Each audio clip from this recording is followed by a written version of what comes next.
मान लीजिए ये आइकन रिप्रेजेंट करता है 1 लाख टिंडर यूजर, तो 10 लाख टिंडर यूजर कुछ ऐसे दिखेंगे, और जितनी लड़कियां टिंडर को यूज करती हैं वो कुछ ऐसे दिखेंगी, और जितने लड़के टिंडर को यूज करते हैं वो कुछ ऐसे दिखेंगे। और इन्हीं सब में कहीं पर हो आप, जो इस उम्मीद में बैठा है कि एक दिन उसे भी मैच मिलेगा और उसकी भी गर्लफ्रेंड बनेगी। और जब आपको वहां पर सक्सेस नहीं मिलता है तब होता है सेल्फ डाउट और लो सेल्फ एस्टीम, क्योंकि जब आप अपने आसपास देखते हो तो आपके सारे दोस्त अपने रिलेशनशिप की बातें करते हैं और अपने इंस्टाग्राम्स पर स्टोरीज लगाते हैं। फिर आपको ऐसा महसूस होने लग जाता है कि शायद वो लोग लकी हैं और मैं उतना लकी नहीं हूँ। लेकिन मैं आपको एक बात क्लियर कर दूं, ऐसा बिल्कुल भी नहीं है। अगर आपको ऐसा लग रहा है कि टिंडर पर प्रोफाइल बनाने से आपको आपका लाइफ पार्टनर मिल जाएगा तो आपको गलत लग रहा है, क्योंकि ये जितने भी डेटिंग ऐप है इनका ऐसा बिजनेस मॉडल है ही नहीं कि वो सबको मैच दिलवा सके, बल्कि उल्टा वो ये पूरी कोशिश करते हैं कि यूजर को मैच ना मिले। क्योंकि जितने भी यूजर उनके ऐप को यूज कर रहे हैं, अगर उन सभी को मैच मिल जाएंगे तो उनके ऐप को यूज कौन करेगा? इस तरह से तो कंपनी बहुत जल्दी बंद हो जाएगी। इसलिए बहुत सारे डेटिंग ऐप इंटेंशनली यूजर के मैच होने ही नहीं देते। और इस काम में जो सबसे ज्यादा टॉप पर है वो है Tinder app. Tinder intentionally users के मैच नहीं होने देता, बल्कि उनको अपना पक्का कस्टमर बना लेता है, ये उम्मीद देकर के एक ना एक दिन उनको मैच मिलेगा, और उन सबसे करोड़ों रुपए कमाता है। लेकिन अब क्वेश्चन ये आता है कि टिंडर ये सब कुछ करता कैसे है। आज की इस वीडियो में हम यही डिस्कस करेंगे कि ये डेटिंग ऐप स्पेशली टिंडर किस तरह से यूजर को बेवकूफ बनाता है। अगर आप नए हो तो प्लीज चैनल को सब्सक्राइब जरूर कीजिएगा। टिंडर वर्ल्ड की सबसे प्रॉफिटेबल डेटिंग कंपनी है। जहां हम एक तरफ टिंडर की सक्सेस स्टोरी सुनते हैं, वहीं बहुत सारे एलिगेशंस हैं जो टिंडर पर लगाए गए हैं। और टिंडर की कंपटीटर कंपनी बम्बल, उसकी जो फाउंडर है उसने भी टिंडर के को फाउंडर पर ये एलिगेशन लगाया था कि उन्होंने उसे हैरेस किया है जब वो टिंडर में काम किया करती थी। और टिंडर को जो कंपनी ओन करती है वो ऑलमोस्ट सारे डेटिंग ऐप को ओन करती है, लेकिन उन सभी डेटिंग ऐप्स में सबसे ज्यादा प्रॉफिट टिंडर जनरेट करती है। और टिंडर पर जितने भी यूजर को प्रोफाइल मैच नहीं मिलता है उसका सबसे बड़ा रीजन है पैसा। वही पैसा जो यूजर उसे पे करता है मैच लेने के लिए। अब क्वेश्चन ये आता है कि एक नॉर्मल इंसान की लाइफ में टिंडर की शुरुआत होती कैसे है। टिंडर की शुरुआत होती है फन वे में, ये देखने के लिए कि उनके आसपास कितने सिंगल्स घूम रहे हैं। तो फन के लिए ही आप टिंडर को इंस्टॉल कर लेते हो और उसको यूज करना स्टार्ट कर देते हो। शुरुआत के दिनों में आपको मैच मिलते हैं, आपकी चैट भी होती है, लेकिन कुछ समय के बाद आपके मैचेस होने बंद हो जाते हैं और उसके बाद आपको एड्स भी दिखने लग जाती हैं। और एक टाइम ऐसा आता है जब आपको कोई भी मैच नहीं मिलता, और उसके बाद आप जो राइट स्वाइप और लेफ्ट स्वाइप करते हो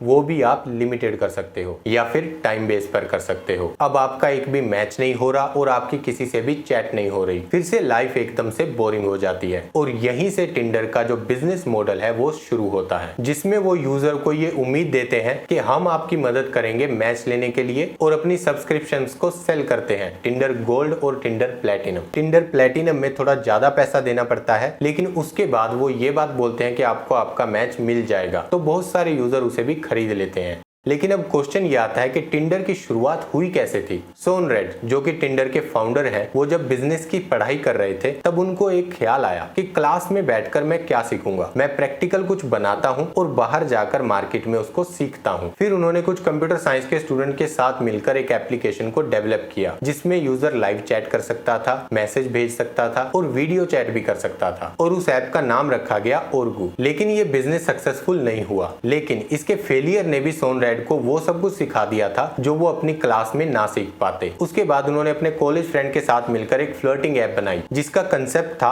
हॉट और नॉट। शुरुआत में इसमें एक लाइक बटन था, लेकिन शोन इसको गेमिफाई बनाना चाहते थे ताकि यूजर को इसको यूज करने में और भी ज्यादा मजा आए। और टिंडर में जो राइट और लेफ्ट स्वाइप होता है उसका आइडिया शोन को नहाते हुए आया था। लाइक जब वो नहा रहे थे तो उनका जो मिरर था उस पर भाप जमा हो गई थी, जिसको साफ करने के लिए उन्होंने अपने हाथ से ऐसे किया, जिससे उनको आइडिया आया राइट स्वाइप का, जिससे यूजर अपनी चॉइस बता सकता है टिंडर ऐप में। राइट स्वाइप मतलब यस, लेफ्ट स्वाइप मतलब नो, जिसको उन्होंने नाम दिया मैच बॉक्स। अब जिस रीजन से ये नाम बदलना पड़ा वो भी बहुत इंटरेस्टिंग है। सोन और उसके दोस्त ने ये ऐप डेवलप किया था हैकाथॉन में, जहां सभी कंप्यूटर प्रोग्रामर आते हैं और प्रोजेक्ट पर काम करते हैं। ये हैकाथॉन होस्ट कर रही थी हैच लैब, जिसको ओन करती है आईएसी। आईएसी ओन करती है मैच ग्रुप को, जिसके अच्छे खासे शेयर हैं ऑलमोस्ट सभी डेटिंग ऐप में। इनकी ऑलमोस्ट मोनोपोली है डेटिंग बिजनेस में। हैकाथॉन के बाद उन्होंने मैच बॉक्स में भी इन्वेस्ट किया। अब मैच बॉक्स का जो नाम था वो लोगों को कंफ्यूज कर सकता था ये सोचने पर कि कहीं Match.com का ही एप्लीकेशन तो ये नहीं है, इसीलिए मैच बॉक्स का नाम बदलकर टिंडर रखा गया ताकि Match.com और मैच बॉक्स एक ना लगे, क्योंकि वो दोनों अलग अलग कंपनीज हैं। लेकिन उस वक्त किसी को नहीं पता था कि ये नाम इनको पूरी दुनिया में फेमस कर देगा। इसके बाद जो टिंडर के को फाउंडर थे जस्टिन, उनको आइडिया आया कि अपने ऐप को कैंपस में प्रमोट करते हैं। इस ऐप को हुकअप ऐप की तरह प्रमोट किया गया, जिसमें बहुत कम कॉम्प्लिकेशन थे और एक सिंपल स्वाइप से आपको हुकअप पार्टनर मिल सकता है, जो कि स्टूडेंट को बहुत पसंद आया। थोड़े दिनों में ही ये ऐप एक कैंपस से दूसरे कैंपस में वायरल हो गई और उसके बाद एक कंट्री से दूसरी कंट्री में और बहुत सारी क्लब पार्टीज में उन्हीं यूजर को एंट्री मिलती थी जिन्होंने टिंडर ऐप को इंस्टॉल किया होता था। थोड़े दिनों में ही टिंडर सब जगह फैल चुका था और 2014 में लॉन्च होने के सिर्फ 2 साल में ही टिंडर डेली 1 बिलियन स्वाइप को रिकॉर्ड कर रहा था और average user daily 90 minute spend कर रहा था टिंडर पर स्वाइप करने के लिए। और 2013 में टिंडर को बेस्ट स्टार्टअप का खिताब भी मिला है। जब टिंडर इतना ज्यादा फेमस हो रहा था तब टिंडर ने कुछ नेगेटिव न्यूज को भी अपनी तरफ अट्रैक्ट किया।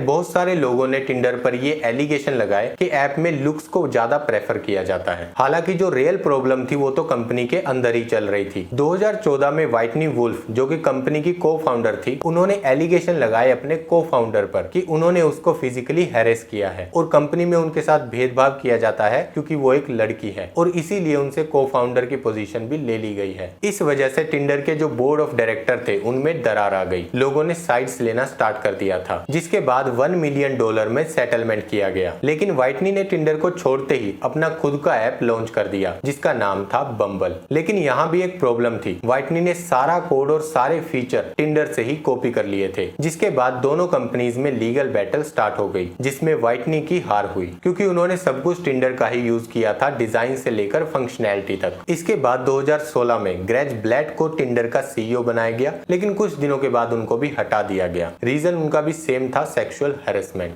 टिंडर बहुत जल्दी पूरी दुनिया में पॉपुलर हो चुका था। अब इन्वेस्टर्स को चाहिए था रिटर्न्स, जिसके लिए 2015 में पहली बार टिंडर प्लस को लॉन्च किया गया। उसमें यूजर को 2 नए फीचर दिए गए, टिंडर पासपोर्ट और टिंडर रिवाइंड। पासपोर्ट में यूजर को ऑप्शन मिलता था अपनी लोकेशन को चेंज करने का, मतलब वो पूरी दुनिया में कहीं भी मैच ले सकता है। और रिवाइंड में यूजर को ऑप्शन मिलता था उन प्रोफाइल को वापस देखने का जिनको उन्होंने गलती से लेफ्ट स्वाइप किया हो। अब उनको पता था कि यूजर इसके लिए पैसा नहीं देंगे, तो उन्होंने जो अपना फ्री प्रोडक्ट था उस पे कुछ रिस्ट्रिक्शन लगा दी, जैसे कि लिमिटेड स्वाइप या फिर टाइमर, मतलब कितने टाइम के बाद आप दोबारा से स्वाइप कर सकते हो। और प्रोफाइल्स के बीच एड्स भी दिखने लगे थे जो यूजर को काफी ज्यादा फ्रस्ट्रेट कर रहे थे। और बहुत सारे यूजर ने फ्रस्ट्रेट होकर टिंडर की सब्सक्रिप्शन भी ले ली थी, जिससे टिंडर ने बहुत ज्यादा रेवेन्यू जनरेट किया। लेकिन यहाँ भी टिंडर उन यूजर से कम पैसे ले रहा था जिनकी एज 28 साल से कम थी, और जिन यूजर की एज 28 साल से ज्यादा थी उनसे ज्यादा पैसे चार्ज किए जा रहे थे, जिसके लिए उस पर केस भी किया गया था डिस्क्रिमिनेशन का। लेकिन जहां पर उन पर केस नहीं हुआ था वहां पर सेम तरह के प्राइस रखे जा रहे थे। जैसे जिन यूजर की एज 30 साल से ज्यादा थी उनको $34.37 पे करने थे पर मंथ, और उससे कम एज के यूजर को $6.99 पर मंथ पे करने थे। टिंडर एज, जेंडर और लोकेशन के बेस पर प्राइस सेट करता है, जो कि बहुत गलत बात है क्योंकि सेम तरह की सर्विस प्रोवाइड कराने के लिए वो अलग अलग जगह पर अलग अलग तरह का प्राइस सेट कर रहे हैं। इसका सबसे बड़ा रीजन है जेंडर रेशियो। टिंडर पर 9 लड़कों के लिए सिर्फ 1 लड़की है, जिसकी वजह से लड़कों को बहुत कम मैच मिलते हैं, जो उनका सेल्फ कॉन्फिडेंस खत्म कर देता है और पैसा देने के लिए इनकरेज करता है। और इसी स्ट्रेटेजी के दम पर टिंडर पूरी दुनिया में फैल चुका है। लेकिन अब टिंडर को और भी ज्यादा पैसा कमाना था, जिसके लिए उन्होंने लॉन्च किया टिंडर गोल्ड, मतलब $5 एक्स्ट्रा हर महीने